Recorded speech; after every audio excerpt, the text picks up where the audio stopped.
All right, so I want you to run a little simulation in your head with me. Okay, I'm with you. Just for a moment, try to screen away everything you're seeing in the current headlines and just imagine a single nation state. Mm-hmm.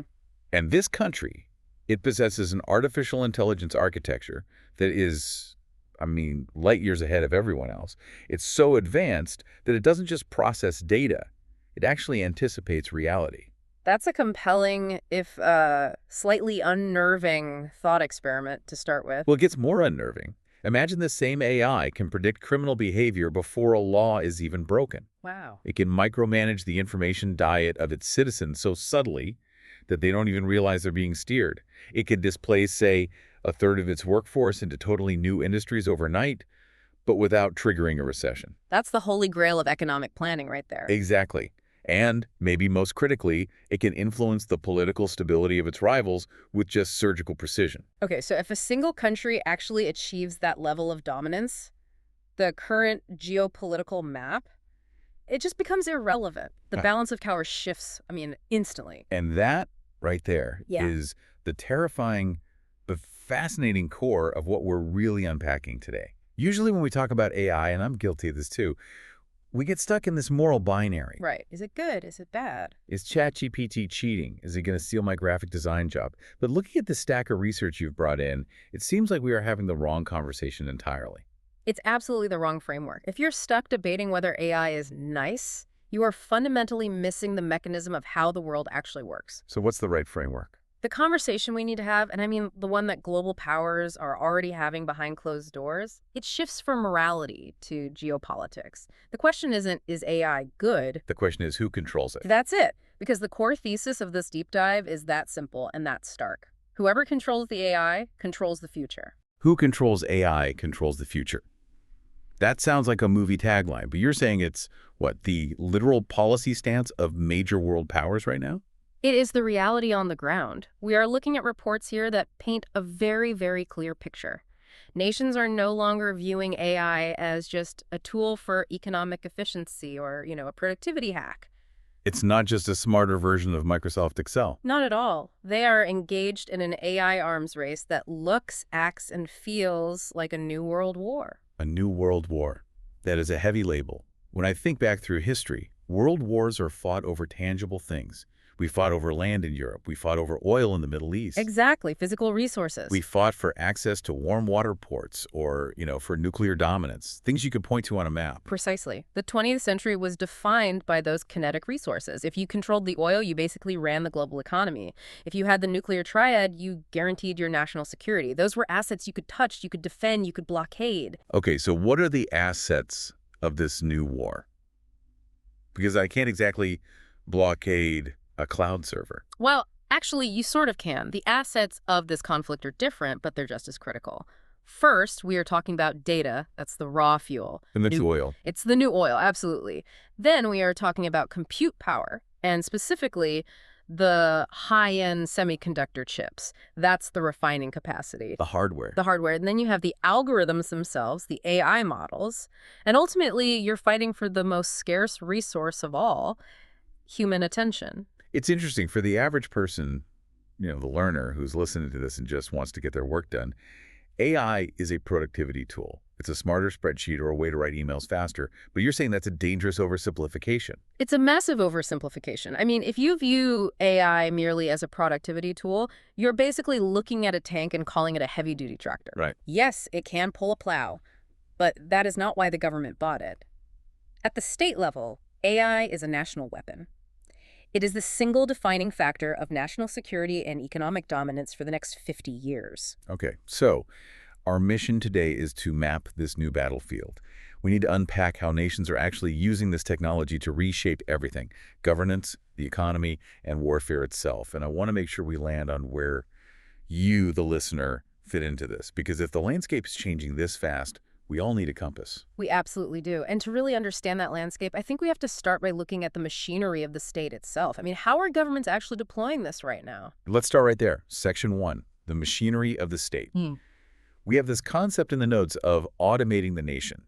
Now, I have to be honest. When I think of government bureaucracy, automated and efficient are not the words that leap to my mind. No, I think that's fair to say. I think of the DMV, I think of fax machines, I think of filling out a form in triplicate and waiting 6 weeks for a stamp. That is the stereotype, and frankly, for the most part, it's largely the current reality.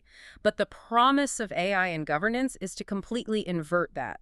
We aren't just talking about, digitizing paper forms. We're talking about algorithmic governance. Algorithmic governance, what does it actually mean? It means we are seeing a real push to use AI to process documents, licenses, registrations, all the nuts and bolts of bureaucracy, but at speeds that human bureaucrats simply cannot match. So instead of a human staring at my permit application for an hour, trying to find a reason to reject it, An algorithm scans it in a millisecond, checks it against all the regulations, and approves it on the spot.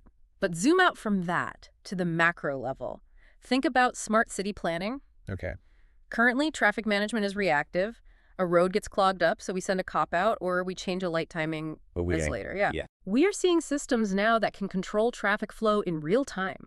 They can predict congestion before it even happens and reroute cars dynamically. Or think about systems that track pollution levels to enforce environmental standards the second a factory breaches its legal limit. It honestly sounds like a dream, a government that actually works. It is a massive, massive benefit. The so what here is really clear. Countries that successfully automate their governance will become faster, more efficient, and, this is the controversial part, potentially much less corrupt. Wait, hold on a second. Less corrupt. I would have instinctively assumed the opposite. Doesn't all this high-tech stuff just obscure what's happening? If a computer decides who gets a building contract, isn't that actually harder to audit? It's counterintuitive, I know. But think about where corruption usually lives. It festers in the human gap. The human gap. Yeah, it lives in the discretion of the official who can be bribed to move your application to the top of the pile. It lives in the inspector who can be paid a little extra to, look the other way. Ah, I see. So if you remove that human element from the decision. If an algorithm processes the license based on strict, transparent, publicly available criteria, you dramatically reduce the opportunity for a bribe. You can't bribe a piece of code. I mean, you can try to hack it, but that's a different, more complex problem. Generally speaking, automation really cuts down on low-level bureaucratic corruption. Okay, that makes a lot of sense. But, and there's always a but with this stuff, isn't there a flip side? If the government knows enough about me to process my taxes instantly and track my car through the city to optimize traffic. Then they know everything about you. Absolutely. Yeah. The risk is mass surveillance. Right. To automate the nation, you first have to quantify the nation. You have to turn your citizens, your infrastructure, everything into data points. And we will get to that dystopian side. We will. But before we get to the surveillance state, there's another arm of the state where the argument for using AI is incredibly strong, and that's healthcare. Right. The healthcare revolution. This feels like the easiest sell of all. Everyone wants better health. It is the strongest argument for the good side of the AI ledger, no question. We are moving from a system of reactive medicine to one of predictive medicine. What's the difference?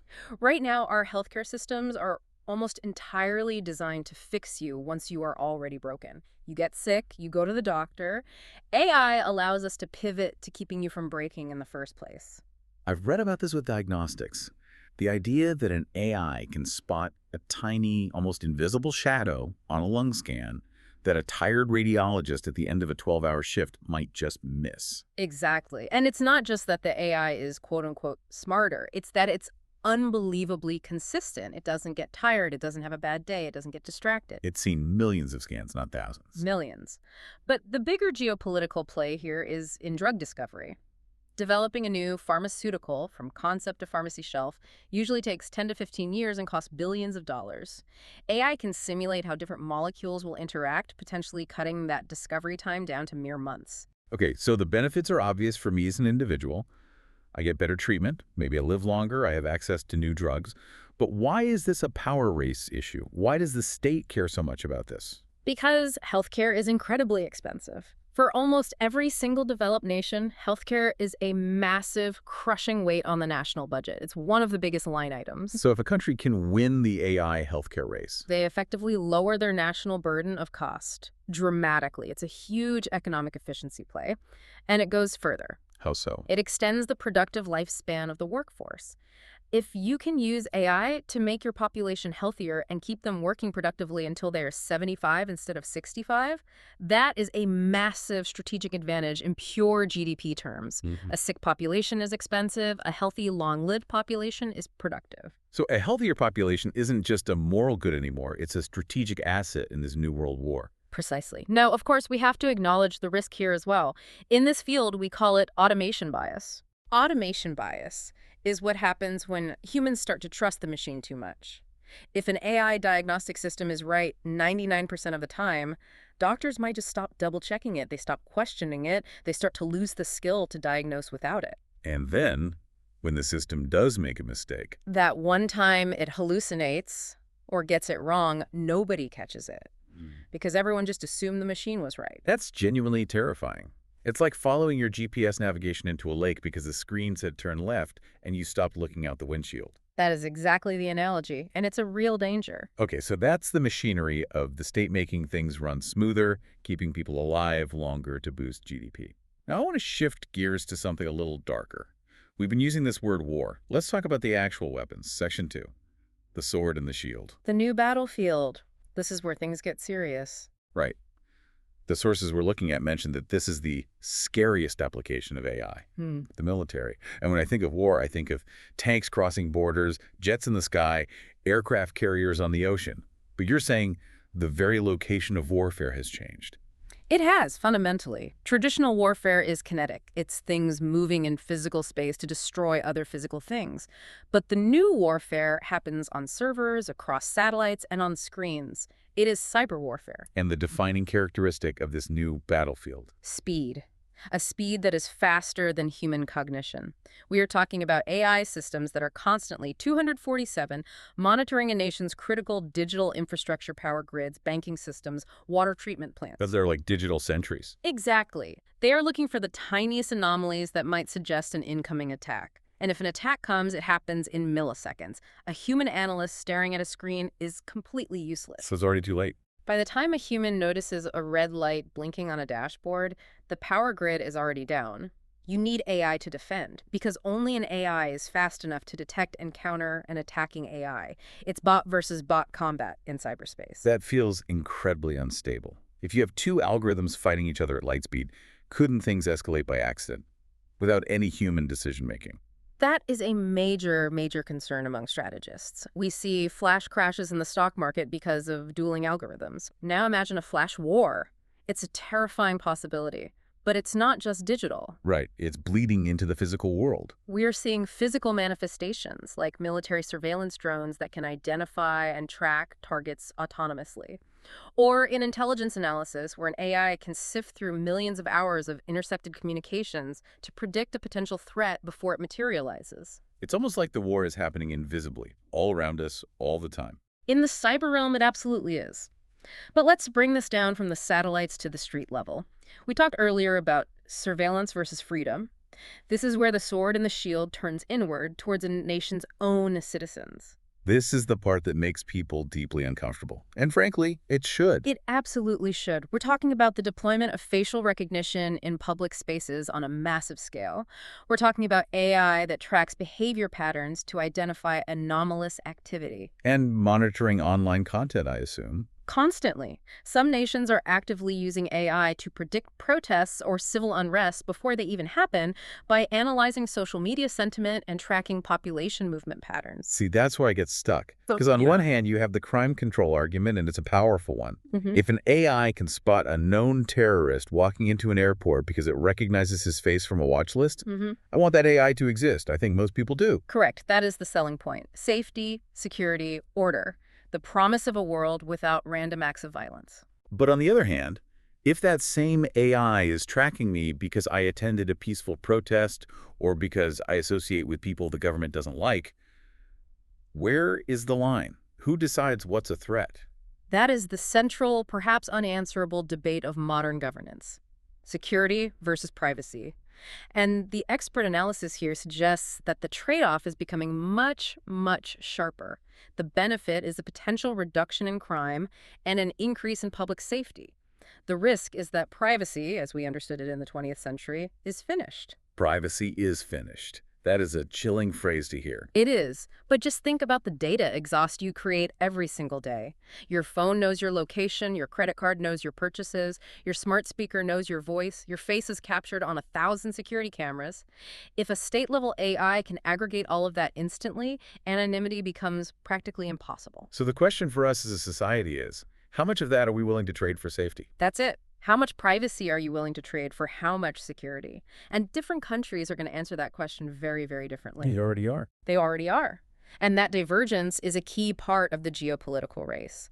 Some countries will prioritize total control and low crime. Others will try to preserve individual rights, even if it means accepting less efficiency and more risk. That choice will define the character of their societies for the next century. Let's move from the battlefield to the boardroom. Because for most of our listeners, the immediate impact isn't going to be a drone strike. It's going to be their job. Section 3. The economic engine and the future of work. The money-making machine. And the sources we're looking at are pretty blunt here. AI isn't just a nice-to-have for businesses anymore. It's a survival strategy. It is the absolute core driver of productivity. We are looking at customer support automation, predictive sales modeling, fraud detection in banking, and these aren't futuristic concepts. This is happening right now, today. And the narrative is pretty cut and dry. If you are a business owner and you aren't using these tools, you're basically dead in the water. It's the law of the jungle, really. Competitors who adapt will destroy the markets of those who don't.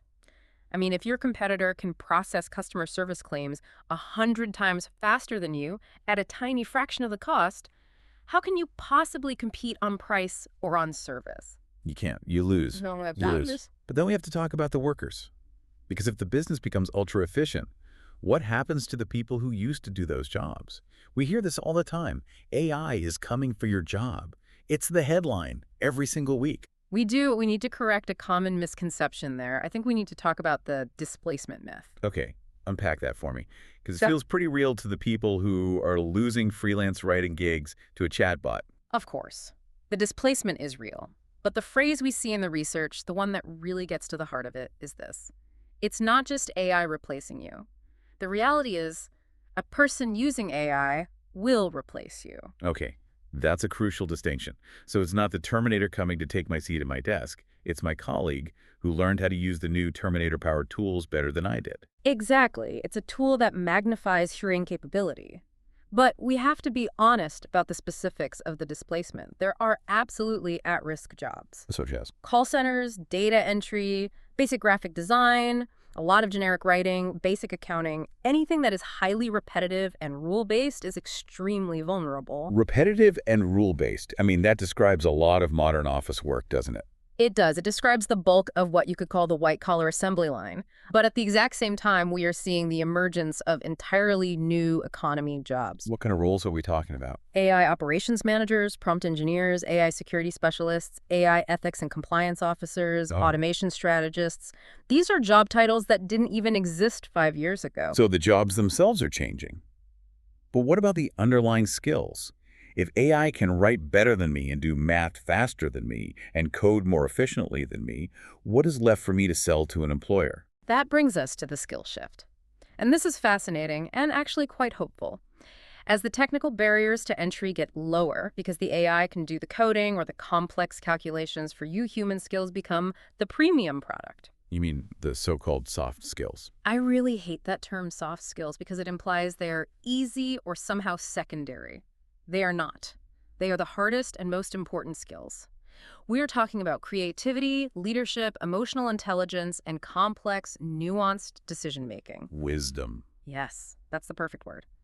AI can copy intelligence, it can process information and spit out a statistically probable answer, but it cannot copy wisdom. It cannot understand the subtle nuance of a human negotiation or lead a team through a genuine crisis with empathy and courage. Those human traits become more valuable, not less, in an AI-powered world. So the winning strategy isn't to try and outcompute the computer, it's to double down on being human. Exactly. Your job is to be the architect, not the bricklayer. Use the AI to lay the bricks faster than ever before. That's a really good mental model to hold on to. But we can't ignore the risks that come along with this massive transition. We've talked about the benefits, but Section 4 is The reality check. The risks. And these aren't just technical bugs we're talking about. These are fundamental societal threats. And the first one on the list is something that genuinely keeps me up at night. The cost of truth. Deepfakes and mass misinformation. We now have the ability to create fake videos, fake audio, fake speeches, and fake scandals that are, to the human eye and ear, indistinguishable from reality. I've seen some of these. You can have a world leader appear to declare war in a video that never happened. You can have a CEO seem to admit to a crime they didn't commit. And think about the societal impact of that. The key insight from the research here is a stark one. Truth will become expensive. What does that even mean? Truth will become expensive. It means that verifying what is real and what is fake will take time, expertise, and resources. We used to operate on a basic assumption. Seeing is believing. If I see a video of you saying something, well, you said it.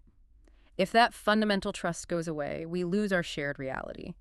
Societal trust just erodes, and it gives bad actors something called the liar's dividend. The liar's dividend. It's a new concept. Even if a damning video is 100% real, a politician can just stand up and say, oh, that's a deepfake. And because plausible deepfakes now exist, a portion of the population will believe them. It completely destroys accountability. That is terrifying. It's like we're entering a post-truth era, but on steroids. And connected directly to that is the risk of bias and inequality. Right, because these AI models aren't magic. They are trained on data. And that data comes from us, from our world. And our world is biased. If an AI is trained on historical data, it will learn and then automate historical discrimination. We've seen concrete examples of this in loan rejection algorithms, in hiring tools, and in community policing algorithms that unfairly target specific demographics. And what makes that so dangerous is that it puts a veneer of objectivity on the prejudice. You can say, oh, the computer decided, so it must be fair. Exactly. It hides the bias inside a black box of complex math. And there's another bigger inequality risk here, what the reports are calling the monopoly risk. This goes back to our original question. Who controls the tech? Right now, the resources required to build these massive frontier AI models, the specialized chips, the massive data centers, the incredible amounts of energy are immense.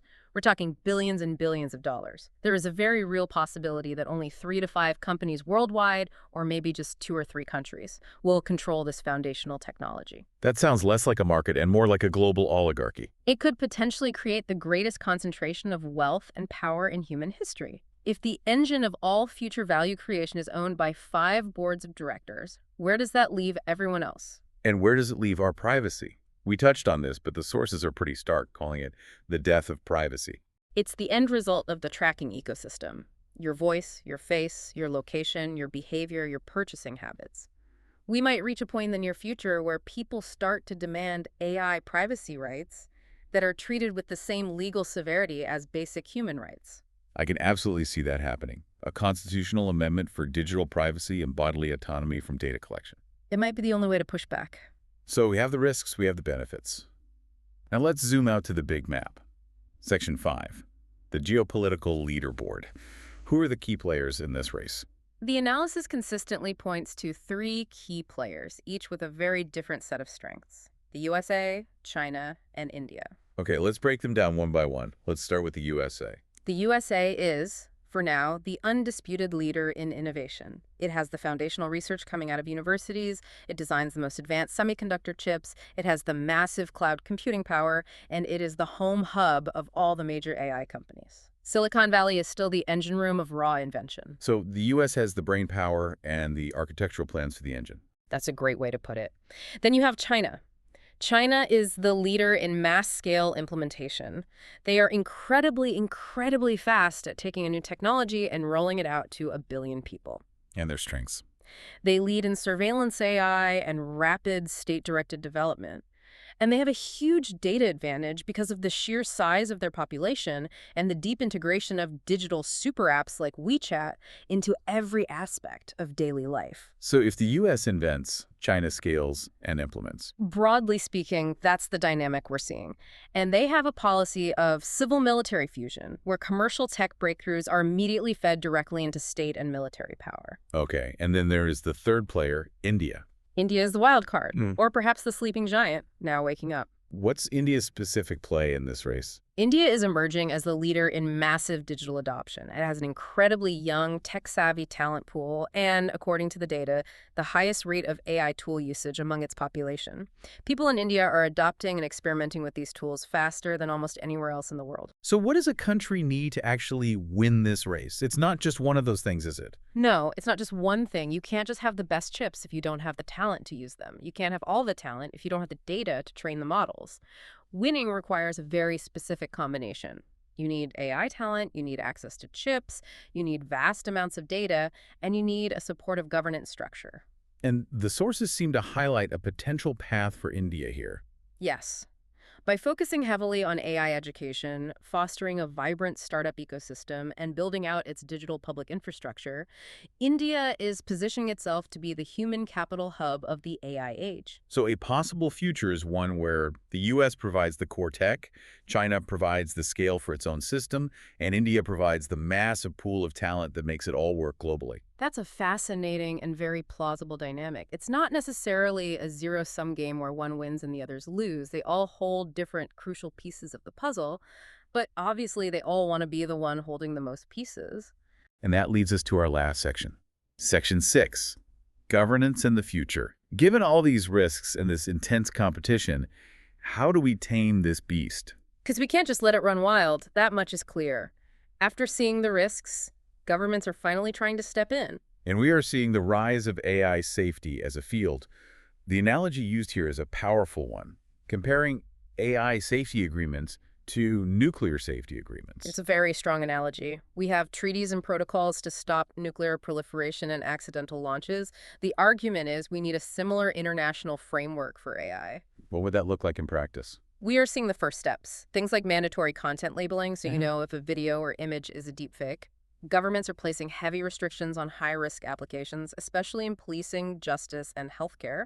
And critically, they're starting to mandate safety stress testing. Stress testing. You mean like when they crash a car into a wall to see if the airbags work? Yeah. That's exactly it. In the AI world, we call it red teaming. You essentially hire teams of hackers and experts to try and break your AI. You tell them, try to trick it into building a bomb or try to get it to leak private data. You have to find the flaws and break it in the lab before you release it to the world. That seems like just common sense. Yeah. But I imagine it's incredibly hard to enforce globally. Extremely hard. Because if one country enforces strict safety measures and another doesn't, the unsafe country might appear to develop faster. That creates a dangerous race-to-the-bottom dynamic. But the future prediction here is really interesting. The sources keep coming back to the electricity metaphor. Exactly. The idea is that in 10 or 20 years, AI will become like electricity. It will be an invisible, essential utility that every single industry just runs on. You don't walk into a room and say, wow, look at all this amazing electricity powering the lights. You just flip the switch and expect it to work. Right. It's just infrastructure. It becomes part of the background. Exactly. AI will disappear into the background. It'll just be how things work. But that brings a really important mandate with it. The literacy mandate. Yes. Just as reading and writing became mandatory for life in the industrial age, and then using a computer became mandatory for the information age, AI literacy will become a basic survival skill in this new age. You simply won't be able to function effectively in society or the economy without understanding how to interact with these systems. That's a powerful thought. It stops being tech and it just starts being life. Precisely. So let's try to synthesize this whole deep dive. We've covered a lot of ground here. We started with the idea that the entire conversation needs to shift from good versus bad to who is in control. We saw how it's transforming the very machinery of the state, from super efficient bureaucracies to life-saving healthcare, but always with the shadow of mass surveillance looming over it all. We looked at the new battlefield, the speed of algorithmic cyber warfare, the potential end of privacy. And then we looked at the economy, the survival of the fittest for businesses, and the critical seal shift for workers, away from repetitive tasks and towards human wisdom. And we analyzed the profound risks, the cost of truth in an age of deepfakes, the threat of automated inequality, and the great geopolitical race between the US, China, and India. It really is a dual reality, isn't it? On one hand, AI can bring us vastly better decisions, predicting climate risks, managing inflation, discovering new medicines. But on the other, it requires constant active management of the risks. It's a tool that can save us, or a weapon that can control us. And that is why that electricity metaphor is so apt. Electricity can power a hospital's life support machines, or it can power an electric chair. It all depends on how you choose to wire the system. So here's the final provocation. This is the thought we want to leave you with to chew on. We've looked at the players, the US with the chips and the core innovation, China with the data and the mass scale, India with the human talent and the rapid adoption. The question is this. In the next 10 years, which of those three factors, hardware, data, or people, actually decides the winner of this race? It's the ultimate question. And for you, the listener, especially if you identify as a learner in this new world, the key takeaway is crystal clear. The era of AI being optional is over. You can't just sit this one out on the sideline. You cannot. Whether you are a business owner, an artist, a student, or just a citizen trying to make sense of the world, the focus must be on adapting. Learn the tools. Understand the landscape, because the world isn't waiting for anyone to catch up. AI is not a trend. It is a survival strategy. That's the line that really stuck with me from all this. It's the simple truth. Well, on that slightly terrifying but also highly motivating note, I think we are going to wrap up this deep dive. It's been a fascinating and I think essential exploration. It really has. We hope this gave you that compass we talked about at the beginning, a way to navigate what's coming. Thanks for listening, and keep asking the hard questions. Stay curious. We'll see you in the next deep dive.